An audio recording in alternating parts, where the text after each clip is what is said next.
Dear people watching and listening, Assalamu alaikum. Kindly like and share this video and subscribe to my YouTube channel. Kindly support my channel by contributing to my Patreon account so that I can continue making such audiobooks for you. The Muslim Conquest of Persia by Lieutenant General A.I. Akram. This book tells in detail about the Arab conquest of Persia, also known as the Arab conquest of Iran, during the Rashidun Caliphate from 633 to 654 AD.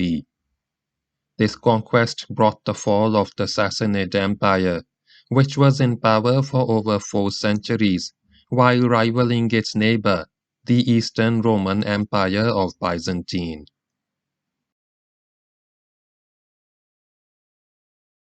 Start of Chapter 20. The Battle of Nihawand. It was a cold Wednesday morning in the later half of December, about the second week of Muharram 21 Hijri, as the soldiers donned their equipment and prepared for battle. Their camps lay near the northern edge of the valley of Nihawand, which ran northwest to southeast with a width of about 10 miles. At the southern edge of the valley stood a massive range known as Kareen, rising 4,000 to 5,000 feet above the valley floor as part of the Zagros Mountains. The northern edge of the valley was not marked by any continuous ridge, but the Persian position was covered on its northern side by a 3,000 feet high ridge called Ardashan. Down the center of the valley, more towards the north than the south, stretched another ridge, a low, bare, brown one, which rose about 500 feet and was marked along its southern edge by a prominent stream or wadi. The battlefield was the northern half of the valley, from Isbizahan to Nihawand. The Persian front ran generally along the forward slope of the brown ridge and curved up, in front of the Muslim camp, to a prominent spur of the Ardishan ridge. The Persian right rested on the spur with the ridge itself protecting the Persian flank. The Persian left stood at the eastern end of the brown ridge, a little beyond the valley of Zaramin. To further strengthen their position, the Persians had fortified the villages which lay along the front and improved the wadi as an obstacle. It was a very skillfully arranged position, with their right flank secured by the Ardashan ridge, and their left acting as a refused flank. Any movement by the Muslims towards the Persian left would involve a flank march and expose their base to the Persians. Furthermore, the Persians had the advantage of holding the high ground of the Brown Ridge, which commanded the valley and gave them excellent observation over the approaches to their position. The Muslims would have to not only cross the wadi, but also attack uphill, fully exposed to the fire of Persian archers on the forward slope of the Brown Ridge.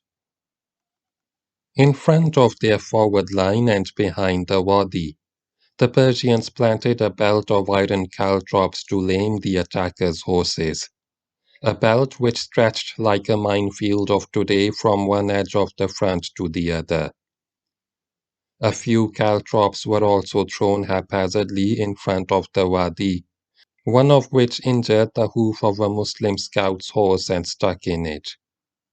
The scout brought it back to Shah Norman.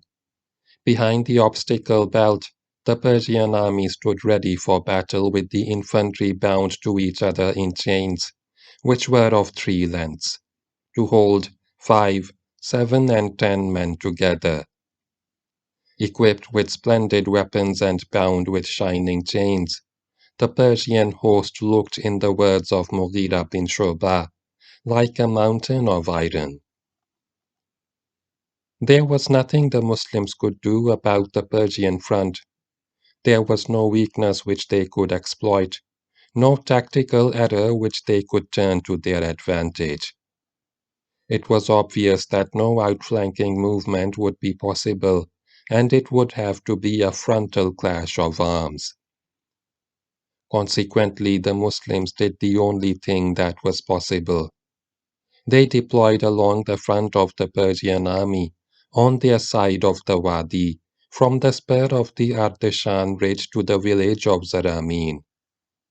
The Muslim left was commanded by Nu'man's brother, Noaim, their right by Huzaifa bin al-Yaman, while Kaka bin Amr was placed in command of the cavalry.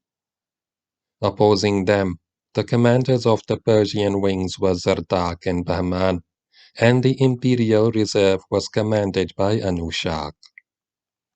Both armies remained in their battle positions as the sun ascended slowly to its zenith. Then, just after midday, the Muslims offered the prayer of the noon, and Nu'man had the troops informed that he would give 3 calls for battle, each consisting of the rousing cry of Allahu Akbar, of which the first 2 would be preparatory calls, and the third one the final call to attack the Persian front. About an hour after the prayers, the Muslim commander gave the calls, and at the third one the Muslim front, horse and foot, heaved into action. The Muslims got to the Wadi and came under withering fire from Persian archers, which wounded many of those leading the attack. The attackers got to the far bank of the Wadi and plunged into the caltrops. Many horses were lamed, but they pressed on, bearing up under fire from the defenders' archers. Then the 2 bodies of men clashed. Brave men drew their swords and raised their maces, and bloody combat was under way. This action began in mid-afternoon, went on till sunset. Many warriors lay on the battlefield, some motionless, others suffering in pain, but the Muslims could make no headway. On certain parts of the front they achieved some success and pushed the Persians back, but the defenders counterattacked and re-established their position. At places one, at places the other side was badly hurt. But the battle hung in the balance, and soon after sunset the Muslims, with nothing to show for their efforts, except a large number of enemy dead than their own, broke contact and withdrew to their camp. The night passed uneventfully. Those of the dead whose bodies could be recovered were buried. The wounded were treated for their wounds. The day's action had proved unproductive. Then dawn approached, and the 2 armies formed up again on the same lines as they had occupied on the previous day. The Persian dispositions did not permit any outflanking movements, and Nu'man decided to try the frontal attack once again. But he did not go into action until the early part of the afternoon, and then gave the order to attack. The Muslim army again swept forward to assault the solid Persian formations. The second day of battle, Thursday, passed in much the same way. The battle raged furiously for many hours, but the Persian army, strengthened by its chains and enjoying the tactical advantage of high ground, remained unshaken, even though large numbers were cut down by the attackers. It was a grim, bloody, relentless struggle, producing a tragic harvest of death but no victory. After sunset, the Muslims again disengaged and returned frustrated to their camp. For the next 2 days there was no action. Both sides remained on guard, ready for battle, but neither moved to engage the other. Having struck his head twice against the Persian wall with no visible effect on the wall, Nu'man rightly chose not to pursue the same course a third time. He hoped that the Persians would come forward, outside the protection of their obstacle and the fortifications, But Mardan Shah was too wise a general to run such a risk when time was in his favor. After 2 days, the tensions left the Persian ranks and they began to raid forward of their position. The Muslims were unable to do much about the raiding parties, which withdrew hastily to their own side of the obstacle before the Muslims could take countermeasures against them. In this manner, the initiative began to shift to the Persians, and the Muslims were left baffled and dismayed. They were brave and eager for battle, but just not able to bring on battle. While in the meantime the severe cold caused them much distress, and the Persian strength went on increasing with the arrival of reinforcements almost every day. From the point of view of the base of operations also, the Persians were better placed. Their supplies and reinforcements could reach them easily from Hamadan, which was quite close, while the Muslims' base for reinforcements, Kufa, was a long way away. Time definitely favored Persia. A few days after his last unsuccessful attack, Norman called a council of war. All the generals assembled and many others who were senior in age or were companions. You see the infidels and their steadfastness in entrenchments and towns, said Norman. They only come out when they wish, and the Muslims can do nothing against them unless they come out. You can see the difficulties which the Muslims are facing and the initiative which the Persians enjoy. What can we do to get the Persians out to battle and end this delay? The oldest man present was Amr bin Subay, and as the oldest man present he spoke first. Being under pressure is worse for them than the delay is for you. Let them be. Do not disturb them and fight those of them who come within your reach. This proposal was greeted with a clamor of disapproval. All present were anxious to get the battle behind them as quickly as possible. Another man suggested that the attack against the Persian positions be resumed, regardless of the consequences, but this too was rejected by the council. Then Tulayha came up with a bright idea. Put the cavalry in a position to outflank them and show a weak front, making as if to withdraw. Let the Persians hope for victory and advance against us. Then we turn and fight them. This stratagem was liked by everyone, and Amr bin Madi Karib added further to it. I suggest that we spread the rumor that the commander of the faithful is dead. Then you start moving back with everybody. When the enemy hears this, he will come after us. Then we turn and fight him. This plan was approved, amplified, and put into action. It was on the following Thursday, when a week had passed since the last Muslim attack, that the Persian heard reports of the death of the Caliph. The news spread like wildfire among the troops and the local inhabitants of the valley. It was the best news they had heard for many years. The joy of the Persians knew no bounds. They were jubilant. How would the Muslims on their front react to the death of their Caliph? Surely, the blow would shatter their morale. They could hardly go on fighting. Now may well be the time to take the offensive and destroy them, before they could withdraw into the plains of the Suwad.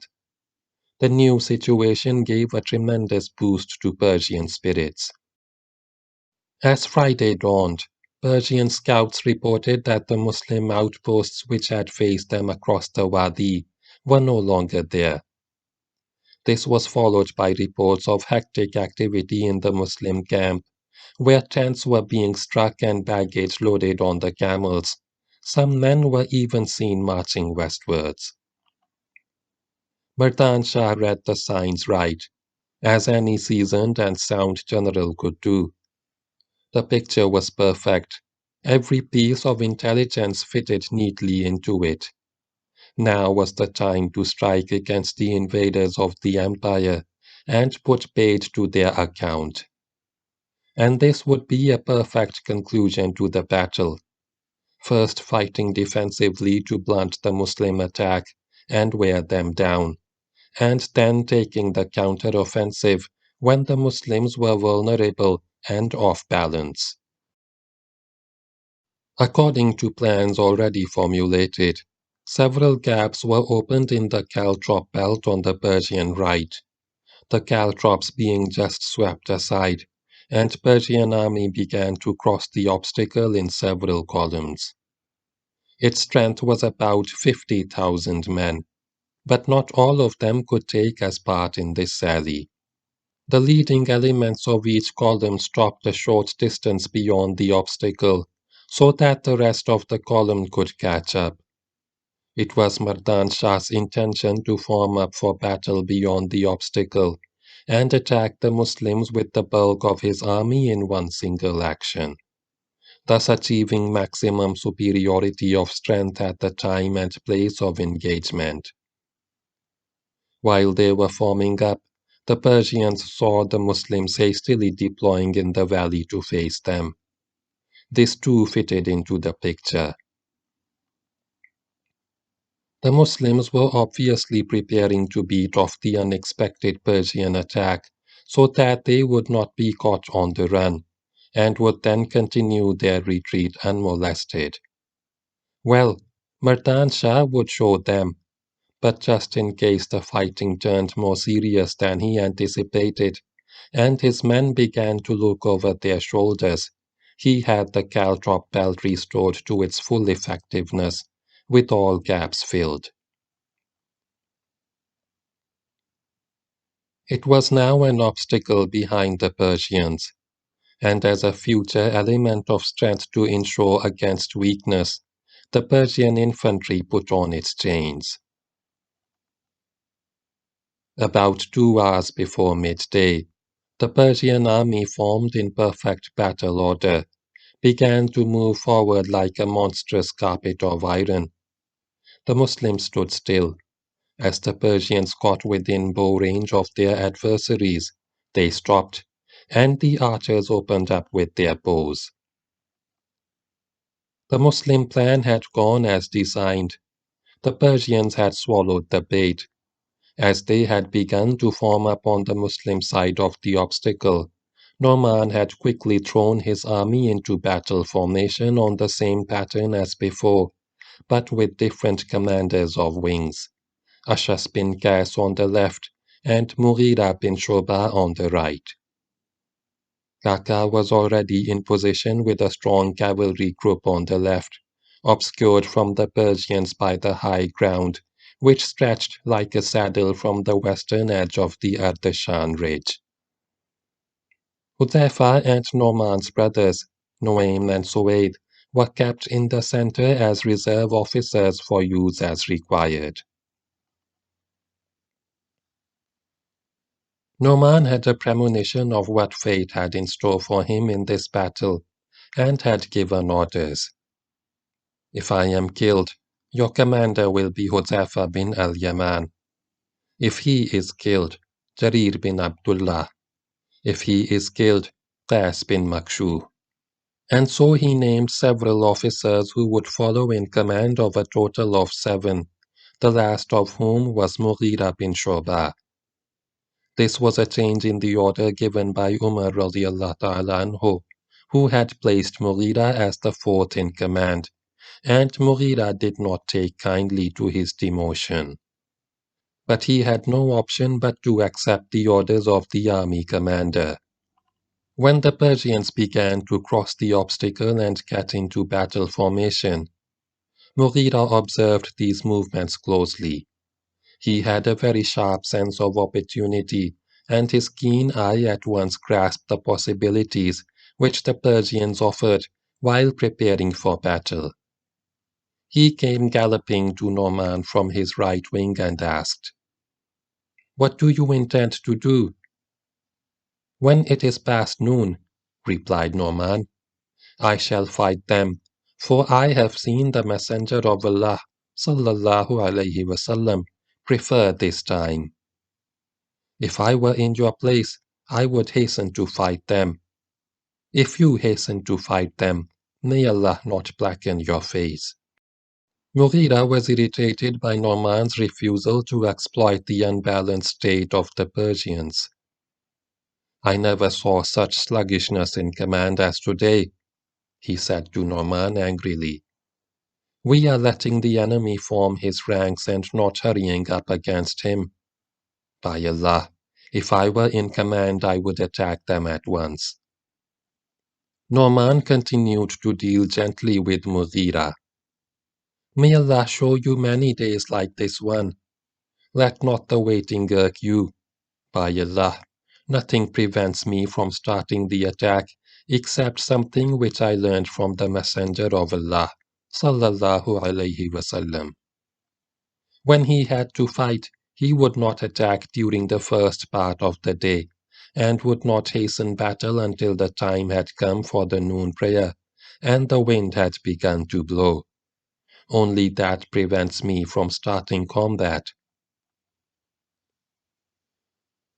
Mughira was militarily 100% right, and the timing of the attack as proposed by him was perfect.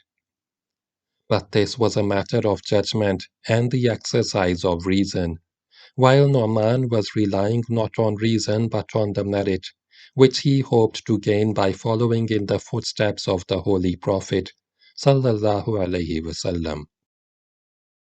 The Prophet, sallallahu alaihi wasallam, himself would not have wished such a close and literal emulation of his example, especially where judgment dictated otherwise.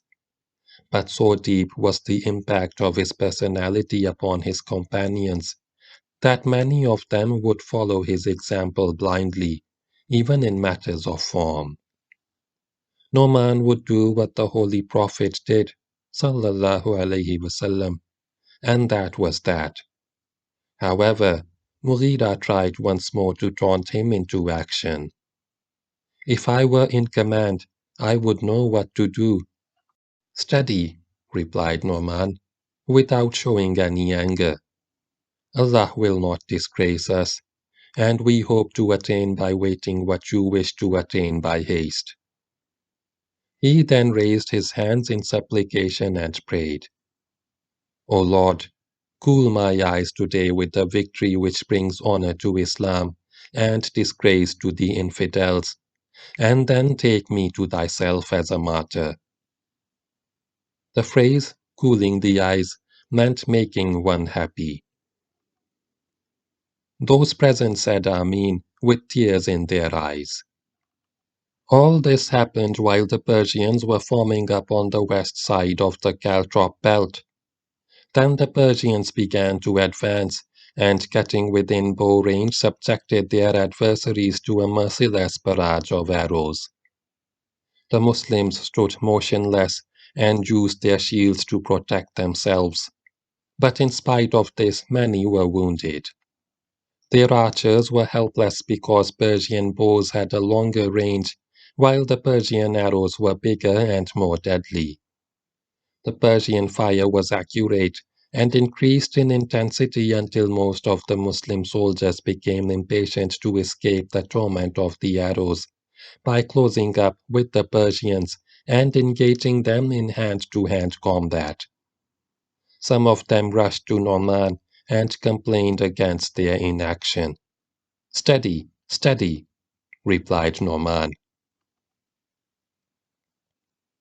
Then the Persians, feeling that enough had been done to soften up Muslim resistance, advanced, and on getting to close quarters, attacked with swords and maces. The Muslims fought back, but none made a move forward to push the Persians away. The Persian attack was terrible in weight and intensity, and while the Muslims held their own, their inability to move forward imposed a heavy strain upon them. Again some of them rushed to Norman, and again he said, Steady, steady. So the rest of the morning wore on with the Persians pressing their attack and feeling elated in the mistaken belief that the lack of offensive action on the part of their opponents was due to the shock of their caliph's death. The Muslims held on with superhuman patience and self-control, but the physical and emotional strain of their remaining on the defensive became more and more intolerable, while their instincts cried out to them to charge back at the Persians. By the time the sun had passed its zenith, their patience had reached its breaking point. Then they heard the call of Allahu Akbar from their commander-in-chief. The first was followed by the second call, and the Muslims prepared to hurl the Persians back from their position. Then came the heart-warming third call, and with the thundering roar of Allahu Akbar, the Muslim army struck back at the Persians, and like a powerful bull, locked in a fight to the death with another, pushed forward. At the same time, Kaka bin Amr broke cover, and with his cavalry group galloped for the flank of the Persians between their rear and the obstacle belt, in a maneuver similar to the one he had carried out at Jalola. Now came the most bloody and unmerciful phase of the battle. The first Persian reaction was one of amazement at the unexpected nerve of their opponents, whom they had presumed to be demoralized. But soon their mood turned to anger as they found a desperate action on their hands. The fighting became more vicious as strong men slashed and stabbed each other, and for a long time nothing could be heard except the sound of iron striking iron. Men fell like flies, dead and wounded, but the Muslims were so worked up that none wished to return to his family except as a victor. Norman, mounted on his horse and dressed in white, led the attack of the center, and following his example, others pressed after him, breaking the Persian ranks. The Persians were pushed back in the center, and a little later their wings also fell back a bit, but in a perfect shape and with no intention of giving up any more ground than was necessary. In their rear, Kaka succeeded in driving a wedge behind the Persian flank, but was held before he could get fully behind them.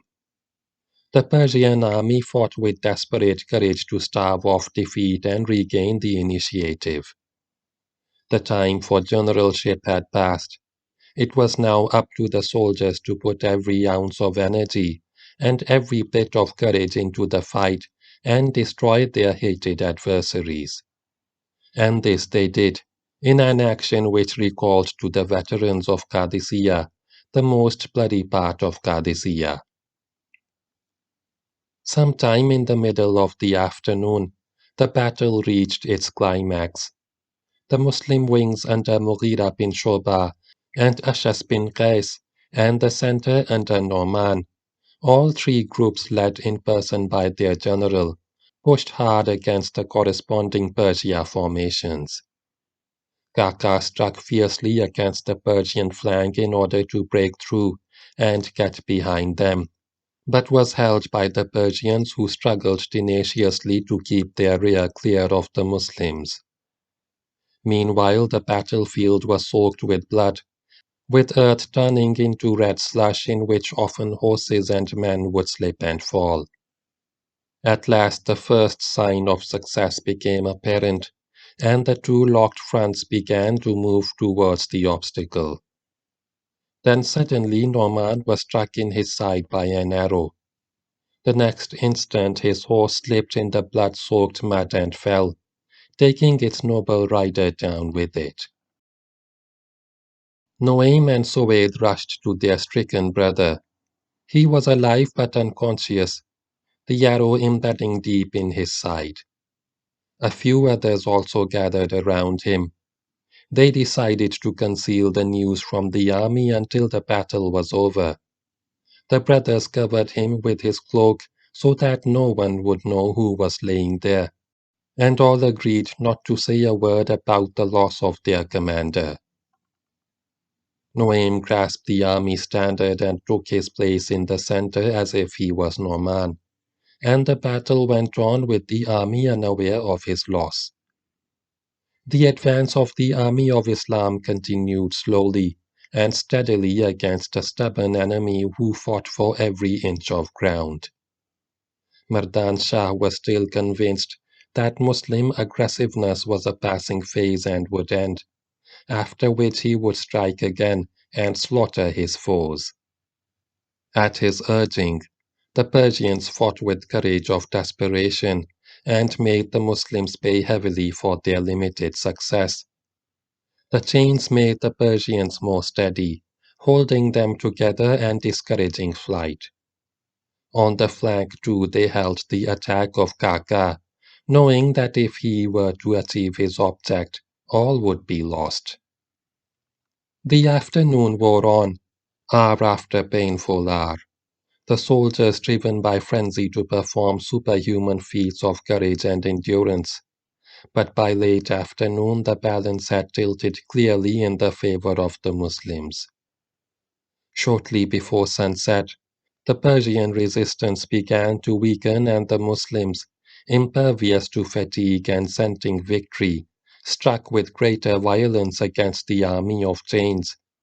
Then suddenly the Persian front broke into pieces. The vanquished soldiers turned and hobbled back in their chains. The Muslims were now faced with an opportunity at which the Arab of the desert excelled, chasing a defeated foe, and with joyous shouts they sprang at the receding backs of the Persian soldiers. For the Persians, the terror of the light-armed and fast-moving Muslims coming after them was enough to make them forget that there was another horror awaiting them, the belt of caltrops which they had themselves planted. The chains which had once given them strength now became fetters which imprisoned them.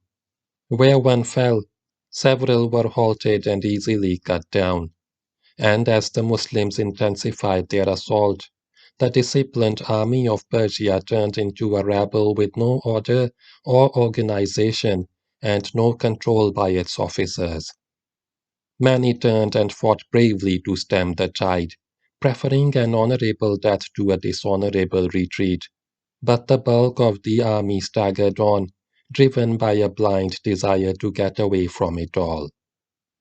The Persian flank guard, however, held its own and in spite of terrible losses, did not give ground before Kaka. But for the success of this flank guard in holding Kaka off, the bruised army of Persia would not have got away from the battlefield. It moved in a chaotic, disorganized manner and arrived at the Caltrop belt. It was a body without a head, for Mardan Shah was no longer with his army. He lay on the battlefield, covered with blood, redeeming himself in death. The belt of caltrops could be crossed in daylight with little damage, in a deliberate, planned movement, with soldiers picking their way through it. Thus had the Muslims crossed it over 2 days a week earlier. But now, for the Persians, such a move was not possible. It was also getting dark. Their fear of the horrid little sharp-pronged contraptions, however, was drowned in their terror of the oncoming victors, and without further thought they plunged into the obstacle belt. Hooves and feet pierced. Many fell within the belt, but the rest got across. Some badly lamed, some lucky to escape unhurt. They arrived on the home side of the obstacle and moved on, dragging their feet, impelled by the instinct of survival. The Muslims came after them.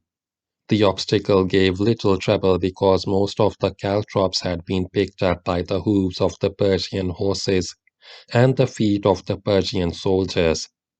In the gathering darkness they went on in relentless pursuit under their new commander, Huzaifa bin al-Yaman. Huzaifa had been informed of Norman's fall soon after the Persians broke, and had taken command of the army and maintained its forward momentum. A little later, according to Tabari, the Persian horde got to a cleft or ravine which lay near the place where they had camped for battle. This acted as bottleneck, and here occurred what usually occurs at bottlenecks. Everyone made a frantic effort to get ahead to escape the pursuers, and as everyone started pushing everyone else, the fugitives began to fall down the precipice. As the Persians fell, they screamed, Waykhurd, which can be roughly translated as, Oh, I am finished. And as a result of this cry of despair, the ravine became known as Waykhurd. Sometime during the night at Waykhurd, Huzaifa stopped the pursuit. It was a bright night, but the scene on the battlefield was far from bright. It was a scene from a fevered nightmare. The earth which normally covers the dead was itself covered by dead. There was movement also, where the wounded lay, and men able to give succour gave it to those who needed it. A small group gathered around the body of Noman bin Mukarrin. Makil bin Yasser knelt beside the prostrate form. He raised the cloak from the face of Noman and saw that he still breathed, though with difficulty. He gently washed the face of the fallen general. Noman stirred and opened his eyes. Who is it? He asked. Makil bin Yasser. Noman's first thought was for his army. What have the Muslims done? He asked. Rejoice, replied Makil. Allah has given them victory. Praise be to Allah, said Noman as he breathed his last. Write to Umar. Noman did not live long enough to be told that thousands of his comrades shared his fate, including the dauntless ex-apostate chieftains, Tulayha the impostor and the father of the bull. He had prayed for death in battle as the ideal end of a virtuous life, and Allah had granted his prayer. He drank the cup of martyrdom to the full, and drank it not as a sacrifice or price to be paid for something, but as a joy ardently desired and gratefully accepted. A few soldiers passed that way, wondering why they had not seen their commander lately. Where is our commander? They asked. Here lies your commander, Makil told them. Allah has cooled his eyes and granted him martyrdom. The following morning Huzaifa advanced with his army to follow the Persians, but had not gone far when he found the Persian army arrayed for battle at the small town of Tarizid, 7 miles from Nihawand.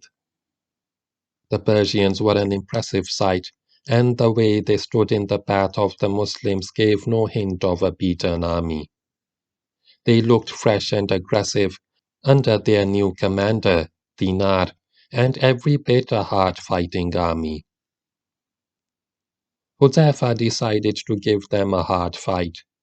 He deployed his army for the attack, but as his front rank came to grips with the Persians, they turned and beat a hasty retreat.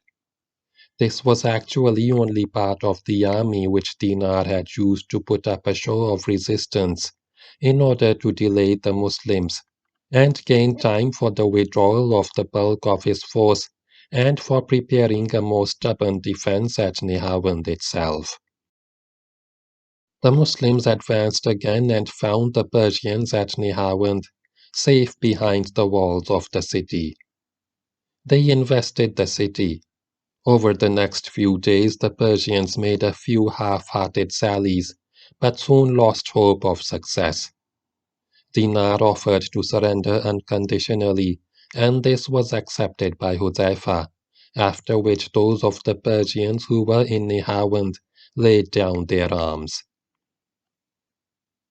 The Muslims entered the city and took a certain amount of what it had as plunder, because it formed a legitimate price of war. But soon after, a state of complete peace was established with the Persians, agreeing to pay the jizya and the other taxes.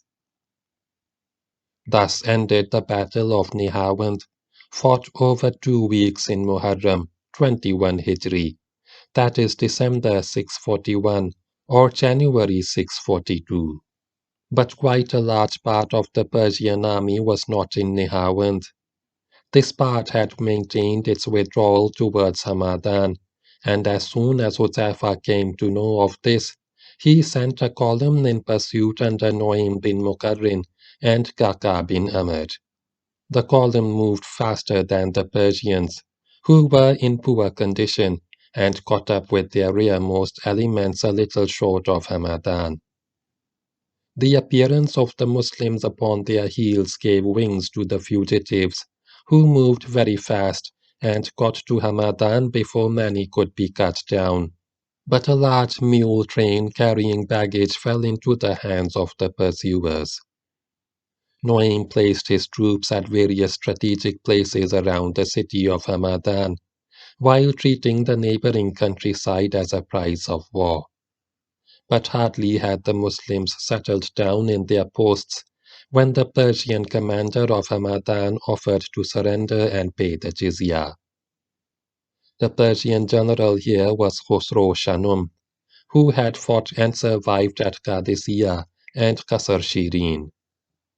His surrender was accepted by Noaim, and after the details of payment had been settled, the Muslims returned to Nihawand, leaving Khosrow Shanum as the governor of Hamadan under Muslim authority.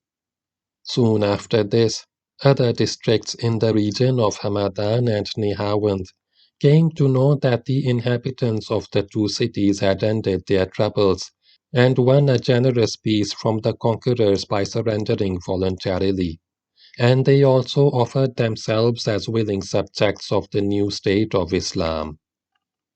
Thus a large part of the hilly region of the Zagros Mountains came permanently under Muslim rule. Nihawand was the last of the great battles fought between Islam and Persia. It was on the same gigantic scale as Qadisiyah and marked the turning point in the war against Persia. It was the last time that the Persians put up a fierce and determined resistance, with hopes of reconquest against the Muslim invasion. It was one of the decisive battles of history, and came to be called by the Muslims the victory of victories. It was a splendid achievement by Muslim arms and ranks as one of the finest feats of military history. The Muslim army had faced an army twice its strength, better equipped and armed and fighting on its own ground, with the local population behind it, using sophisticated techniques like caltrops and chains.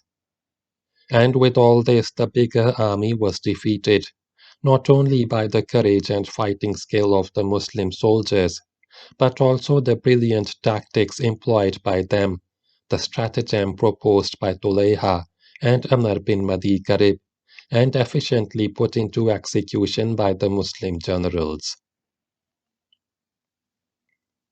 It was a tactical form first used by Khalid at Walaja, then by Hashim bin Utbah at Jalola, and now by Noman bin Muqarrin at Nihawand. It had been neatly planned and superbly executed, leading to a beautiful, if bloody end. So superb was the performance of the Muslims at Nihawand that Umar Radiallahu Ta'ala anhu equated them with the veterans of Qadisiyah and granted them an annual pay of 2,000 dirhams. Yet the Persian army was not wanting in courage. Its generals had led the army soundly and commanded it efficiently. Its men had fought gallantly and with the true dedication of good soldiers, laid down their lives in defense of their cause. If the Persian Empire had survived this war, the deeds of its sons at Nihawand would have been recorded in letters of gold. And had the Persian army been fighting another power, it would probably have won the battle. But it was fighting the new army of Islam, and before this army its soldiers bit the dust. The Persian casualties were staggering. Of the total strength of 60,000 men, which Persia put in the field, more than half failed to survive the battle. Tabari gives the Persian losses as more than 100,000, but this is based on an army strength of 150,000.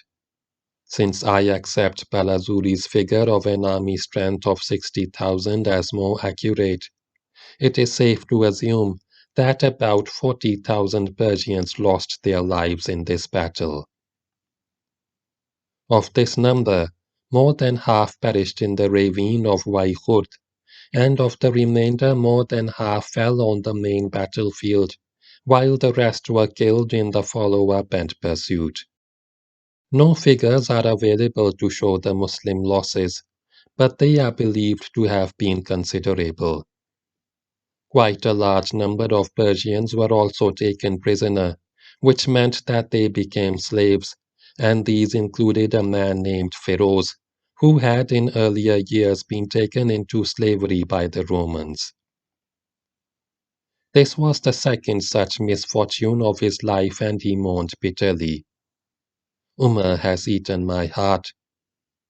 To the Arabs this man became known as Abu Lulu, father of the pearl, and he was to play an important role as the avenger of the Persians against the Caliph. But we shall come to that later. The booty taken was immense. It was collected and distributed by Sa'ib bin al-Aqra, an officer appointed for this task by the Caliph. The share of the cavalrymen came to 6,000, and of the infantrymen to 2,000 dirhams, and even those who had stayed behind to guard the Muslim camp were paid their share. In addition, Huzaifa bin al-Yaman made extra payments to those soldiers who had performed heroic deeds in battle. While the booty was being distributed, the Zoroastrian high priest of Nihawand came to Sa'ib bin al-Aqra and in a conspiratorial tone whispered, "If you spare me and my family, I shall lead you to the treasure of Nakhir Jan, and that is the treasure of the family of Khosrows. Then it shall be yours and your master's, and no one else need share it with you." The high priest apparently did not know that the Muslims were above corruption, and Sa'ib, anxious to get the treasure for Islam, accepted his terms. A man was sent with the high priest, and returned a little later bearing 2 large boxes filled with pearls and sapphires, and other precious stones such as had not been seen in the world. Huzaifa and his advisers agreed that the treasure should not be distributed, but sent to the Caliph for use as he wished. The Nakhir Jan who gave his name to this treasure was the general who commanded a corps under Rustam at Qadisiyah. He survived that battle but later was killed in action during the Muslim advance to Ctesiphon. In past times he had been a great lord and a close companion of the Emperor Pervez, grandfather of Yazdjurd. He had as a wife a girl who was famous in the whole of Persia for her beauty, but for some reason she wanted to belong to the Emperor. When Nakhir Jan came to know of this, he stayed away from her. Word of this reached Pervez, and one day he said to the Lord, "I have heard that you have a spring of sweet water, and do not drink from it." "O Emperor," replied Nakhir Jan, "I have heard that a lion has his eye on that spring, and for fear of that lion I kept away from it." Pervez was not only flattered, but also pleased by the loyalty of his noble subject. He ordered that the girl be brought to his harem, and there he was struck by her loveliness that he made all the other women of the harem, there were 3,000 of them, take off their jewels and give them to her. He also had a jeweled coronet made for Nakhir Jan as a mark of special favor.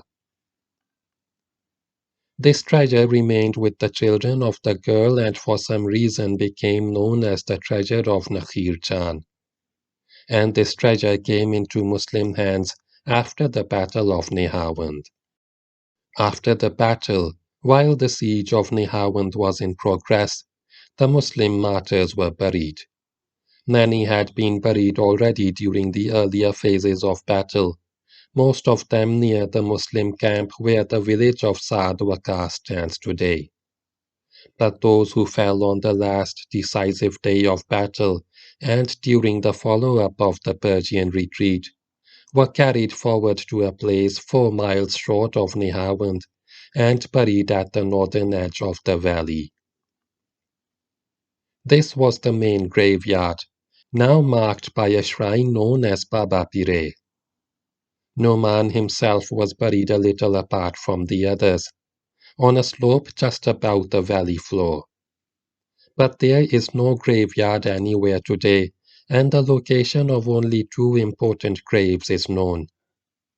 The grave of Noman and the grave of Amr bin Madi Karib.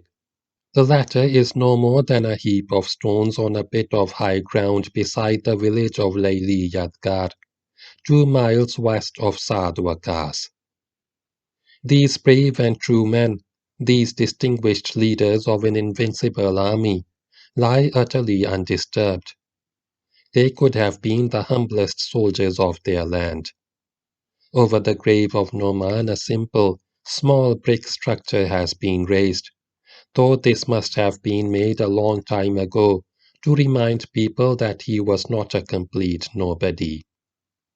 But over the grave of Amr there is nothing, just nothing, and it is only the pointing finger of a local villager which suggests that the now disorderly, scattered heap of stones, unmarked by a slab or a stake or even a dab of white paint, contains the remains of Amr bin Madi Karib, father of the bull, knight and prince of the Yemen, the hero of countless duels. These noble Muslims who gave their lives in the way of Allah and who won for Islam the victory of victories, are not bothered by devotees and others simple enough to remember and pray. They lie in peace. The grave of Noman is occasionally visited by a few old-fashioned people from Nihawand during the month of Muharram, in the mistaken belief that he was of the family of the Prophet, sallallahu alaihi wasallam. But in the case of Amr, no one makes that mistake. Yet to a visitor like this writer the graves seem to raise a bitter, wordless protest, with lips that cannot speak, that they deserved better than this. The visitor is poignantly reminded of the Persian couplet. On the graves of our strangers there is neither a lamp nor a rose, neither does the moth burn its wing, nor does the nightingale sing. The messenger who brought the tidings of victory to Medina was Tarif bin Saham. Upon his arrival at Medina, he went straight to the Caliph. "What news do you bring?" asked Umar. "Good news, O Commander of the Faithful. Allah has given you a grand victory." "How has Noman done?" "Noman is dead." Upon hearing this, the Caliph burst into tears. He cried unabashedly. His weeping got worse. He began to sob, and with his hands over his head bent so low that the messenger, who stood in front of him, could see the middle of his back over his shoulders. After a while he regained his composure and asked about others who had fallen in battle. The messenger named many, and then added, "And there were others whom you do not know." Umar remarked, "It does not harm them if Umar does not know them, for Allah knows them." A few days later, Sa'ib bin al-Aqra turned up with the treasure of Nakhir Jan. The Caliph ordered him to return to Iraq with the treasure and sell it, and use the proceeds for the pay and sustenance of the Muslims.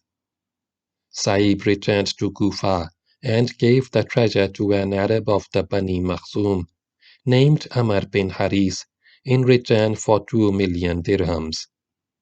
Amr bin Haris, probably the first man in Islam to indulge in big business, resold it at Hira at 100% profit. End of chapter 20.